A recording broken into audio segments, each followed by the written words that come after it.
Hello, today we're going to start talking about fishing the Charleston jetties and the setups we use to catch them, the rod and reel combos. There are a couple go-to rod and reel combos I really like to have. My number one would be like a 10,000 size reel, 10,000 Shimano Saragossa. It holds a lot of line. I like to put between a 50 pound and 65 pound Power Pro Max Quattro is my favorite line. I can hold anywhere from 300 to 300 plus yards depending on whether I choose that particular line. The reason I do that is I can fit a lot more line capacity because of the Max Quattro, and it's still very strong, and I can cast it further because it's thinner than like a normal 80 or 65 pound line. So it performs very well for long cast, and also has the strength for the bigger fish that we usually catch on the larger rods. I like a longer rod mainly because the distance I can cast fishing a heavier weight. A smaller, shorter rod doesn't tend to get it out as far. So I can really, depending on where I anchor, I can get it closer to structure that may be further away, or spread the lines out better when I'm fishing multiple rods. It has a tendency to help keep lines from getting tangled, and also gives me more options. Particularly if I'm like casting, let's say if I have to cast to like a tarpon or something like this, I can really throw this a long way with a longer rod. I do prefer the Torres rods, usually 50 to 65 pound class, 7 foot, even longer. This is a little longer rod. So this is what I prefer definitely for catching big redfish.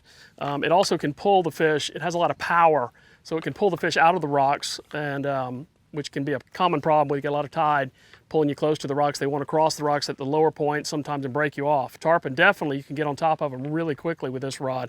It has a lot of power, but it does have a nice softer tip that you're not going to pull the hooks as much. But it generally lets us power the fish out of these places a little better. It also, when it wears the fish out quicker, like a big redfish, a lot of people fish them such light tackle, some of these big redfish, it can actually kill them if you fight them for so long. They seriously have a hard problem recovering. And a bigger rod, I can get the boat quicker. Not only get them quicker and the fish is safer because we've got to release a lot of these big guys, it definitely gives them a better chance to survive. And as the lighter tackle goes, it is harder for them to recover when you fight so hard with the fish. Other rod I like to use, my second choice, is I commonly use a little, when I go lighter and I'm casting, particularly lures or a smaller live bait, I like to use the IMX Pro Loomis rods. It's like a 20 to 50 pound class rod. It's a little lighter. It's particularly since this rod, it's much easier for casting often. Whereas the bigger rod here, I use it more for live bait or cut bait, even though I can cast a big lure with it. But I do prefer to cast lure on a smaller rod, usually with like anywhere from a 5 to 6,000 class. Saragossa is a good reel. It holds plenty of line. It holds a lot of 30.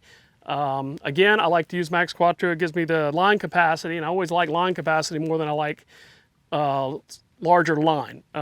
Most places you're fishing, it's not so worried about you breaking things off. It's more worried about how far the fish is going to run. And it also allows me lighter, longer, I can throw a much further cast. This rod is also a more sensitive fishing for artificials than the bigger rod here, so I can feel the bite better. And it still has the power to get some of the bigger fish. So this is my go-to for if I'm fishing lures more on the jetties and casting to fish and working baits and lures. So this is kind of my favorite thing between these two rods.